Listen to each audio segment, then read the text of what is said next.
ಸುದು, ನನಗೆ ಇವಾಗ ಒಂಥರ ನೋಡು, ಏನೋ ಒಂಥರ ನೆಮ್ಮದಿ ಆದಂಗೆ ಆಯಿತು. ನಾನು ಇಷ್ಟು ದಿವಸ ಕಂಡಂತಹ ಕನಸು ಇವಾಗ ಈಡೇರ್ತಾ ಇದ್ವಲ್ಲ, ನನಗೆ ಒಂಥರ ಏನೋ ಸಂತೋಷ ಆದಂಗೆ ಆಗ್ತಾಯಿತ್ತೆ ಸುದು. ನನಗೂ ಹಾಗೇನೆ ಭಾಳ ಇಷ್ಟಪಟ್ಟಿದ್ದು ಸಿಕ್ಕಿದ್ದಕ್ಕೆ ನನಗೂ ಭಾಳ ಖುಷಿ ಆಗ್ತೈತೆ ಜೀವಿ. ನನಗೆ ನಿಜವಾಗ್ಲೂ ಎಷ್ಟೊತ್ತಿಗೆ ನಿನ್ನ ಮದುವೆ ಆಗಿ ಈ ಮನೆಗೆ ಕರ್ಕೊಬರ್ತೀನೋ ಅಂತ ಅನಿಸಿತ್ತು. ನಮ್ಮ ಅಮ್ಮಂಗೂ ನಮ್ಮ ಅಣ್ಣಗೂ ತುಂಬ ಖುಷಿ ಆಗ್ಬಿಟ್ಟೈತೆ. ನನ್ನ ತಂಗಿ ಒಳ್ಳೆ ಮನೆ ಸೇರಿದ್ಲು, ನನ್ನ ಮಗಳು ಒಳ್ಳೆ ಮನೆಗೆ ಹೋಗ್ಬಿಟ್ಲು ಸೊಸೆಯಾಗಿ ಅಂತೇಳಿ ನಮ್ಮಮ್ಮ ಅಂತೂ ಭಾಳ ಖುಷಿ ಪಡುತ್ತೆ. ನಮ್ಮ ಅಕ್ಕ ಬಂದ್ಲು, ಅಕ್ಕ ಬಾರೆ, ನಿನಗೆ ಹೇಗೆ ಅನ್ನಿಸ್ತಾ ಐತೆ ನಾವಿಬ್ರು ಮದುವೆ ಆಗಿರೋದಕ್ಕೆ? ನನಗೇನೋ ತುಂಬ ಖುಷಿ ಆಗ್ತೈತೆ ನೀವಿಬ್ಬರು ಮದುವೆ ಆಗಿರೋದಕ್ಕೆ. ಜೋಡಿನೂ ಚೆನ್ನಾಗೈತೆ, ನೀವು ಚೆನ್ನಾಗಿ 100 ಕಾಲ ಸುಖವಾಗಿ ಸಂತೋಷವಾಗಿ ಚೆನ್ನಾಗಿದ್ದರೆ ಸಾಕು, ಅದೇ ನಮ್ಮ ಖುಷಿ. ಇವತ್ತು ನಾನಂತ ಬಡವ್ರ ಮನೆ ಹೆಣ್ಮಗಳನ್ನ ನೀವೆಲ್ಲ ಇಷ್ಟಪಟ್ಟಿದ್ದೀರಲ್ಲ, ನಿಜವಾಗ್ಲೂ ನನಗೆ ತುಂಬ ಖುಷಿ ಆಗುತ್ತೆ ಅಕ್ಕ. ನನಗೆ ಇಂಥ ಮನೆ ಸಿಕ್ಕಿರೋದು ನನ್ನ ಪುಣ್ಯ ಅಂತಲೇ ಹೇಳ್ಬೋದು. ಅಪ್ಪನೂ ನಿಮ್ಮ ಅಮ್ಮಯ್ಯ ನಿಮ್ಮ ಅಣ್ಣಾರನು ಎಲ್ಲರನ್ನೂ ಒಂದ್ಸತಿ ಕರಿ, ಎಲ್ಲ ಮನೆಯಲ್ಲಿ ಹಬ್ಬದೋಟ ಮಾಡಿಬಿಟ್ಟು ಸ್ವಲ್ಪ ರಿಸೆಪ್ಷನ್ ಥರ ಏನಾದರೂ ಮಾಡೋಣ ಅಂತ ಅಂದ್ಕೊಂಡಿದ್ದೀನಿ ನಾನು ಅಮ್ಮಯ್ಯ. ಎಷ್ಟೊಂದು ಹೆಣ್ಣು ನೋಡಿದ್ವಿ, ನನಗೆ ಯಾವ ಸೆಟ್ ಆಗ್ತಿರ್ಲಿಲ್ಲ. ಇವನು ಇಷ್ಟಪಡ್ತಿರ್ಲಿಲ್ಲ, ಅವ್ರು ಇಷ್ಟ ಆದರೆ ಇದ್ರೆ ಯಾವುದು ಇಷ್ಟನೇ ಆಗ್ತಿರ್ಲಿಲ್ಲ. ಅದೇನು ನೋಡಮ್ಮ, ನಿನ್ನ ಅದೃಷ್ಟ, ನನ್ನ ಮಗ ಇಷ್ಟಪಟ್ಟು ನಿನ್ನ ಮದುವೆ ಆಗಿರೋದು ನಿನ್ನ ಅದೃಷ್ಟ. ಅವನು ಯಾವುದೋ ಹಂಗೆ ತಲೆ ಕೆಡಿಸ್ಕೊಂತಿರ್ಲಿಲ್ವಲ್ಲ, ನಾವು ಹಂಗೆಲ್ಲ ಏನಿಲ್ಲ ಅಂತ ಅನ್ಕೊಂತಿದ್ವಿ. ಹೆಂಗೆ ಇಷ್ಟಪಟ್ಟು ನಿನ್ನ ಮದುವೆ ಆಗ್ಯವನತ್ತ ಅವತ್ತೇನೆ ನಮ್ಮ ಮನೆ ದೇವ್ರಿಗೆ ಕೈ ಮುಖಾಣಿದ್ವಿ. ದೇವ್ರೆ ಅಲ್ಲಿಗೆ ಕರ್ಕೊಂಬಂದು ತಾಳಿ ಕಟ್ಟಿಸ್ತೀವಪ್ಪ ನಿನ್ನ ಸನ್ನಿಧಿಗೆ ಅಂತ. ಹೆಂಗೋ 5 ಗಂಟೆಗೆ ಕರ್ಕೊಂಡೋಗಿ ತಾಳಿ ಕಟ್ಟಿಸ್ಕೊಂಡು ಬಂದು ಅತ್ಲಾಗೆ ನೋಡಿದ್ರಲ್ಲ ಫ್ರೆಂಡ್ಸ್, 5 ಗಂಟೆಗೆ ನಮ್ಮ ಮನೆ ದೇವ್ರಿಗೆ ಕರ್ಕೊಂಡು ಹೋಗ್ಬಿಟ್ಟು ಇವರಿಬ್ಬರಿಗೂ ಮದುವೆ ಮಾಡಿಸಿದ್ವಿ. ಫಾರಿನ್ ಹುಡುಗ ಮತ್ತು ಜೀವಿತಾಗೆ ಮದುವೆ ಆಗಿದೆ ಅಂತ ಅಂದ್ಕೊಳ್ಳಿ. ಇವರೇ ಎಲ್ಲ ಕರ್ಕೊಂಡೋಗಿ ಮದುವೆ ಮಾಡ್ಕೊಂಡು ಬಂದಿದ್ದಾರೆ. ಸರಿ ಆಯ್ತತ್ತೆ, ನಮ್ಮ ಅಮ್ಮಂಗೂ ನಮ್ಮ ಅಣ್ಣಗೂ ಹೇಳ್ತೀನಿ ನಾಳೆ ಬರೋಕ್ಕೆ. ಭಾನುವಾರ ದಿನ ಮಾಡಿದ್ರೆ ಆಯಿತು ಫಂಕ್ಷನ್. ಪಾಪ ಅಕ್ಕ ನೋಡಿದ್ರೆ ನನಗೆ ಅಯ್ಯೋ ಅನಿಸುತ್ತೆ. ಯಾಕತ್ತೆ ಅಕ್ಕ ಸ್ವಲ್ಪ ಆ ಥರನಾ? ಹುಟ್ಟಾಗಿಂದಲೂ ಅದೇ ಥರನಾ? ನನ್ನ ತಂಗಿ ಅವಳು ಹುಡ್ತಾಗಿಂದಲೂ ಅದೇ ಥರ. ಅವಳು ಮೇಲಕ್ಕೆ ಎದ್ದಿಲ್ಲ, ಓಡಾಡಿಲ್ಲ, ಏನಿಲ್ಲ. ಆ ರೀತಿನೇ ಅವಳು ಮಲ್ಕೊಂಡಿದ್ದಾಗೇ ಆ ರೀತಿ. ಅದಕ್ಕೆ ಅವಳೊಂದು ರೂಮಲ್ಲಿ ಆ ರೀತಿ ಇದ್ದಾಳೆ. ಅಂದರೆ ಅವಳಿಟ್ಟ ಮೇಲೇ ಎಲ್ಲ ಒಳ್ಳೇದಾಯಿತು ನಮಗೆ. ನನ್ನ ತಂಗಿ ಹುಟ್ಟಿದ ಮೇಲೆ ತುಂಬ ಒಳ್ಳೇದಾಯಿತು. ನಮ್ಮಮ್ಮ ಹೇಳ್ತಾರೆ ಕೇಳು ಅವಳು ಹೆಂಗೆ ಅಂತ. ಚೆನ್ನಾಗಿದ್ಲು ಕಣಮ್ಮ, 9 ತಿಂಗಳ ತನಕ ತಲೆ ಎಲ್ಲ ನಿಲ್ಲೋದು ಎಲ್ಲ ಚೆನ್ನಾಗಿತ್ತು. ಆಮೇಲೆ ಯಾಕೋ ಇದ್ದಕ್ಕಿದ್ದಂಗೆ ಓಡಾಡ್ತಿರ್ಲಿಲ್ಲ, ತಲೆನೂ ನಿನ್ನೆತ್ತಿರಲಿಲ್ಲ, ತಲೆ ಎಲ್ಲ ಒಯ್ದಾಡೋದು. ಯಾಕೆ ಅಂತ ಡಾಕ್ಟ್ರನ್ನ ಕೇಳೋದಕ್ಕೆ ಸ್ವಲ್ಪ ದಿನ ಹಂಗೆ ಸ್ವಲ್ಪ ಲೇಟು ಓಡಾಡೋದಿಲ್ಲ, ಸ್ವಲ್ಪ ಲೇಟು ಅಂತ ಹಿಂಗೆ ಹೇಳೋರು. ಅದಕ್ಕೆ ನಾವು ಬಿಡತ್ಲಾಗೆ ಅಂತೇಳಿ ಸುಮ್ಮನಾದ್ವಿ. ಅದು 3 ವರ್ಷ 5 ವರ್ಷ ಆದ್ರೂ ನಡೀಲಿಲ್ಲ, ತಲೆ ನಿನ್ಕಂಬ್ಲಿಲ್ಲ, ಓಡಾಡಲಿಲ್ಲ, ಏನಿಲ್ಲ. ಆವಾಗಿಂದನೂ ಹಿಂಗಾಗೈತಮ್ಮ. ಅವಳು ಮಲಿಕೊಂಡಿರತ್ತಾಗೆ ಆವಾಗಿಂದಲೂ. ಅವಳು ಇಷ್ಟು ವರ್ಷ ಆದ್ರೂ ಈಗಾಗಲೇ ಅವಳಿಗೆ 20 ವರ್ಷ ಆಗ್ತಾ ಬಂತು. 20 ವರ್ಷ ಆಯಿತು. 20 ವರ್ಷದಿಂದ ಮಲ್ಕೊಂಡಿದ್ದಾಗೇನೆ, 20 ವರ್ಷದಿಂದಲೂ ಅವಳು ಹಂಗೇನೆ. ಅವಳು ಹುಟ್ಟಾಗಿಂದ ಅಂದರೆ ನಮಗೆ ಒಳ್ಳೇದಾಯಿತು. ನಾವು ಭಾಳ ಬಡತನದಾಗಿದ್ವಿ ಕಣಮ್ಮ. ಅವಳು ಹುಟ್ಟಿದ ಮೇಲೆ ನಾವು ಚೆನ್ನಾಗಾಗಿದ್ದು. ಅವಳನ್ನ ಚೆನ್ನಾಗಿ ನೋಡ್ಕೋಬೇಕು ನೀನು. ಅವಳನ್ನ ಯಾವಾಗ್ಲೂ ನೋಡ್ತಾ ಇರಬೇಕು, ನೀರು ಕುಡಿಸ್ತಾ ಇರಬೇಕು. ಅಮ್ಮ ಏನಾನ ಇಲ್ಲ ಅಂದರೆ ನೋಡ್ಕೋಬೇಕು. ನೀನೇನೇನು ಕೆಲ್ಸಕ್ಕೆ ಹೋಗಬೇಡ ಅಮ್ಮ. ನಾನು ಕೆಲಸನ ಈ ಕಡೆಗೆ ಟ್ರಾನ್ಸ್ಫರ್ ಮಾಡಿಸ್ಕೊಂಡಿದ್ದೀನಿ. ಬೆಳಗ್ಗೆ ಹೋಗಿ ಸಂಜೆ ಬರೋ ಥರ ನಾನು ಇಲ್ಲೇ ಮಾಡಿಸ್ಕೊಂಡಿದ್ದೀನಿ ಕೆಲಸನ. ಫಾರಿನ್ಗೆಲ್ಲ ಇನ್ನೇನು ಬೇಡ ಅಂತ ಹೇಳ್ತಾ ಇದ್ದಾಳೆ ಜೀವಿತ. ಅದಕ್ಕೆ ಫಾರಿನ್ಗೇನು ಹೋಗಲ್ಲ, ಇಲ್ಲೇ ಇದ್ದುಬಿಡ್ತೀನಿ. ಯಾಕೆ ಸುಮ್ಮನೆ ಯಾರು ಹೋಗ್ತಾರೆ ಅಂತೇಳಿ ಇಲ್ಲೇ ಕೆಲಸ. ಇನ್ನೇನೊಂದು 50,000 ಕಡಿಮೆ ಆಗುತ್ತೆ, ಆದರೂ ಆಗಲೂ ಹೇಳು, ಸಂಬಳ ಕಡಿಮೆ ಆದರೂ ಪರವಾಗಿಲ್ಲ, ನೆಮ್ಮದಿ ಜೀವನ ಬೇಕಲ್ಲ.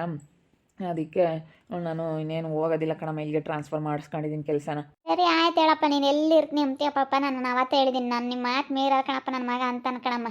ದೇವ್ರಂತಾನೆ ಇವತ್ತು ಮಣಿ ನಮ್ಮಂಥ ಮಗ ಸಿಗ್ಬೇಕಂದ್ರೆ ಪುಣ್ಯ ಮಾಡಿದೆ. ಭಾಳ ಒಳ್ಳೆ ನೋಡೋಕೆ ಮಾತ್ರನ ಹಂಗೆ ಇದ್ದಾನೆ ಅಷ್ಟೇ. ಅವನು ಅಂದ ಚಂದ ಎಲ್ಲನ.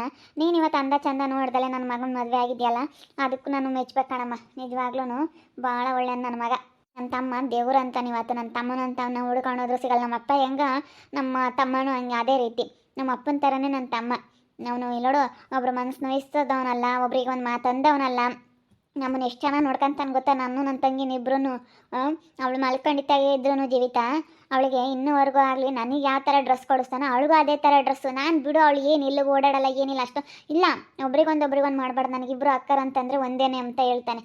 ಫಾರಿನಿಂದ ಯಾವ ಥರ ಬಟ್ಟೆ ಸ್ಯಾರಿ ತೊಗೊಂಬಂದ್ರೂ ಇಬ್ಬರಿಗೂ ಒಂದೇ ಥರ.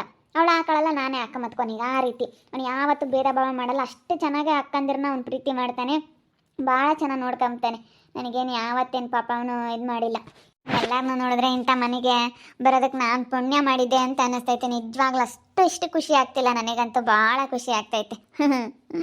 ಭಾಳ ಸಂತೋಷ ಆಗ್ತೈತೆ ನನಗೆ. ಅಡುಗೆ ಮಾಡಿದ್ದೀನಿ, ಊಟ ಮಾಡಿ ಬರಮ್ಮ.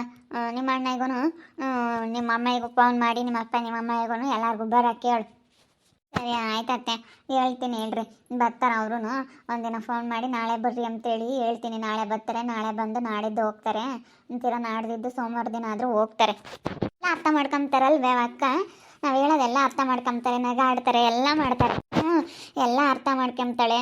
ಅವಳಿಗೆ ಏನಾದರೂ ಮಾತಾಡೋಕ್ಕೆ ಬರಲ್ಲ, ಸುಮ್ಮನೆ ನೋಡ್ತಾಳೆ, ನಗ್ತಾಳೆ. ಅವಳ ಅಂತ ಸಂದರ್ಭ ಬಂದರೆ ಅಳ್ತಾಳೆ. ಹಿಂಗೆ ಈ ರೀತಿ ಎಲ್ಲ ಅರ್ಥ ಮಾಡ್ಕೊಂತಾಳೆ, ಆದರೆ ಮಾತಾಡೋಕ್ಕೆ ಬರೋದಿಲ್ಲ ಆ ರೀತಿ. ಅವಳು ಸ್ವಲ್ಪ ಹಂಗೆ ಮೊದಲಿಂದಲೂ ಆ ರೀತಿನೇ. ಅವ್ಳು ಮಾತ್ರ ಚೆನ್ನಾಗಿ ನೋಡ್ಕೊ. ಖಂಡಿತ ಅಕ್ಕ, ಖಂಡಿತ ಚೆನ್ನಾಗಿ ನೋಡ್ಕೊಂತೀನಿ ನಾನು. ಯಾವತ್ತೂ ಅವ್ರನ್ನ ಮಾತ್ರ ಕೇಳ್ಬಿಡೋದಿಲ್ಲ. ನಿಮ್ಮನ್ನು ಆಗಲಿ ಎಲ್ಲರನ್ನೂ ಚೆನ್ನಾಗಿ ನೋಡ್ಕೊಂತೀನಿ. ಹೇಳ್ದಂಗೆ ಕೇಳ್ಕೊಂಡು ಎಲ್ಲರ ಹತ್ರ ಚೆನ್ನಾಗಿ ಇಟ್ಕೊಂಡು ಹೋಗ್ತೀನಿ ಅಕ್ಕ. ಇವಳು ನನ್ನ ಇಷ್ಟಪಟ್ಟು ಈ ರೀತಿ ಹಿಂದೆ ಮುಂದೆ ನೋಡ್ದಲೇ ನನ್ನ ಮನೆಗೆ ಬಂದಿದ್ದಾಳೆ ಅಂತಂದರೆ ನೀವು ಚೆನ್ನಾಗಿರ್ರಿ, ಇವಳು ಚೆನ್ನಾಗಿರ್ತಾಳೆ, ಎಲ್ಲರೂ ಚೆನ್ನಾಗಿರ್ಬೋದು ಅಷ್ಟೇ. ಬೇರೆ ಏನೋ ತಲೆ ಕೆಡಿಸ್ಕೊಂಬಂಗಿಲ್ಲ. ನಾನು ಇಲ್ಲೇ ಡ್ಯೂಟಿಗೆ ಹೋಗ್ಕೊಂಡು ಇಲ್ಲೇ ಇದ್ಬಿಟ್ರೆ ನೆಮ್ಮದಿ ಜೀವನ ಮಾಡ್ಬೋದು. ಇಷ್ಟು ದಿನ ಮದುವೆ ಆಗಿಲ್ಲ ಅನ್ನೋ ಚಿಂತೆ ನಮ್ಮ ಅಮ್ಮನಿಗೆ.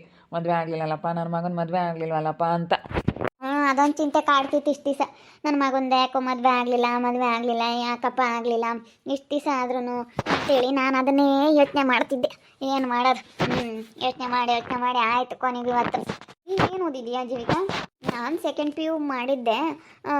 ಡಿಗ್ರಿ ಕಾಲೇಜ್ಗೆ ಹೋಗ್ಬೇಕಾಗಿತ್ತು, ಹೋಗಲಿಲ್ಲ. ಇವರೇ ಓದಿಸ್ತೀವಿ ಅಂತ ಅಂದ್ರೆ ನಾನೇ ಓದಿಸ್ತೀನಿ ಮದುವೆ ಆದಮೇಲೆ ಅಂತ ಹೇಳಿದ್ರು. ಅದಕ್ಕೆ ಹೋಗಲಿಲ್ಲ. ಅದಕ್ಕೆ ಇವಾಗ ಮುಂದಕ್ಕೆ ಹೋಗೋಣ ಅಂತ ಅಂದ್ಕೊಂಡಿದ್ದೀನಿ. ಇನ್ನು ಓದಬೇಕಂತ ಅಂದ್ಕೊಂಡಿದ್ದೀನಿ. ಇವ್ರು ಓದಿಸ್ತೀನಿ ಅಂದರು, ಅದಕ್ಕೆ ನಾನು ಓದೋಣ ಅಂತ ಅಂದ್ಕೊಂಡಿದ್ದೀನಿ. ಅತ್ತೆ ಓದಮ್ಮ, ನಾನು ಓದಿಸ್ತೀನಿ ಅಂದರೆ ಓದಿಸ್ತೇನಪ್ಪ. ಹ್ಞೂನಮ್ಮ, ನಾನು ಹಂಗೆ ಹೇಳಿ ಮದುವೆ ಆಗಿರೋದವಳನ್ನ ಓದಿಸ್ತೀನಿ ಅಂತಲೇ ಹೇಳಿ ನಾನು ಮದುವೆ ಆಗಿರೋದು ಅಂದಮೇಲೆ ನಾನು ಓದಿಸ್ಲೇಬೇಕು. ಇವಾಗ ಡಿಗ್ರಿ ಕಾಲೇಜ್ಗೆ ಅಡ್ಮಿಷನ್ ಮಾಡಿಸಿ ಡಿಗ್ರಿ ಕಾಲೇಜಿಗೆ ಕಳಿಸ್ತೀನಿ. ಹೋಗ್ಲಿ ಬಿಡಮ್ಮ, ಓದಿದರೆ ಏನಾದರೂ ಒಂದು ಮುಂದೆ ಬೆನಿಫಿಟ್ಗಳಿರುತ್ತೆ. ಅದಕ್ಕೆ ಓದಲಿ ಬಿಡು. ಓದಿದ್ರತ್ಲಾಗ ಯಾವಾಗಾದ್ರೂ ಏನಾದ್ರೂ ಮಾಡ್ಬೋದು. ಅದಕ್ಕೆ ಓದಲಿ ಬಿಡು. ಇನ್ನೇನು ಅವಳು ಏನೇನು ಎಲ್ಲೂ ಕೆಲ್ಸಕ್ಕೆ ಹೋಗಂಗಿಲ್ಲ, ಏನಿಲ್ಲ, ಮನೇಲಿ ಇದ್ಕೊಂಡು ಇನ್ನೇನು ಮಾಡ್ತಾಳೆ? ಓದಿದ್ರತ್ಲಾಗೆ ಹೆಂಗೋ ಆಗುತ್ತತ್ಲಾಗೆ ಓದಲಿ, ಹೇಳು ಚೆನ್ನಾಗಿ ಓದಲಿ. ನೋಡಿದ್ರಲ್ಲ ವೀಕ್ಷಕರೇ, ನಾನು ಮದುವೆ ಆಗಿದ್ದೀನಿ. ಇಲ್ಲಿ ನಿಂತ್ಕೊಂಡಿರೋದು ಇವ್ರ ಅಕ್ಕ.